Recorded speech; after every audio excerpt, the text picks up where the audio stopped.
ఏపీలో ఎన్నికల హీట్ పెరిగింది. రాజకీయ పార్టీలన్నీ కూడా గెలుపుపై ధీమా వ్యక్తం చేస్తున్నాయి. పార్టీ అధినేతలు, అభ్యర్థులు జోరుగా ఎన్నికల ప్రచారం నిర్వహిస్తున్నారు. ఈ క్రమంలో ఉమ్మడి కృష్ణా జిల్లా గన్నవరం నియోజకవర్గంలో రాజకీయ పరిస్థితి ఎలా ఉందనేది చూద్దాం. రానున్న ఎన్నికల్లో రాష్ట్ర వ్యాప్తంగా ఉన్న హాట్ సీట్లలో ఉమ్మడి కృష్ణా జిల్లాలోని గన్నవరం నియోజకవర్గం ఒకటి. గన్నవరం నియోజకవర్గం టీడీపీకి కంచుకోట. గతంలో ఇక్కడ నుంచి టీడీపీ అభ్యర్థులే అత్యధిక సార్లు విజయం సాధించారు. వల్లభనేని వంశీ 2014, 2019 ఎన్నికల్లో టీడీపీ తరపున గన్నవరం ఎమ్మెల్యేగా విజయం సాధించారు. 2019 ఎన్నికల్లో అతి స్వల్ప ఓట్ల తేడాతో ఆయన బయటపడడం జరిగింది. గత ఎన్నికల్లో టీడీపీ నుంచి పోటీ చేసి గెలిచిన వల్లభనేని వంశీ ఈసారి వైసీపీ నుంచి బరిలోకి దిగుతుండగా, వైసీపీ నుంచి పోటీ చేసి స్వల్ప ఓట్ల తేడాతో ఓడిపోయిన యార్లగడ్డ వెంకట్రావు టీడీపీ నుంచి బరిలోకి దిగుతున్నారు. టీడీపీ నుంచి గెలిచిన వల్లభనేని వంశీ వైసీపీలో చేరడంతో పాటు చంద్రబాబు భార్యపై అనుచిత వ్యాఖ్యలు చేయడం సంచలనంగా మారింది. దీంతో ఎలాగైనా గన్నవరంలో వంశీని ఓడించాలని టీడీపీ నేతలు విశ్వ ప్రయత్నాలు చేస్తున్నారు. ఈ క్రమంలోనే గత ఎన్నికల్లో వైసీపీ తరపున పోటీ చేసి ఓడిపోయిన యార్లగడ్డను పార్టీలోకి తీసుకువచ్చి వంశీపై పోటీకి దించారు. దీంతో ఇక్కడ గెలుపు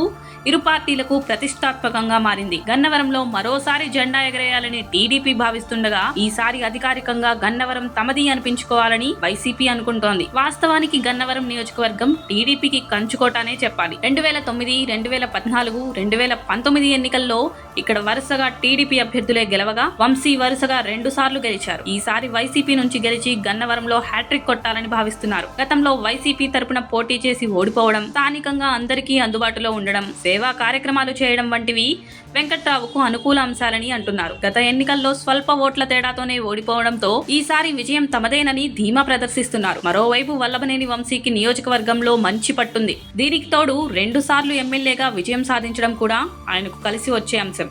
గన్నవరంలో టీడీపీ ఇమేజ్ కన్నా వైసీపీ వ్యక్తిగత ఇమేజ్ ను ఎక్కువగా సంపాదించుకున్నారు.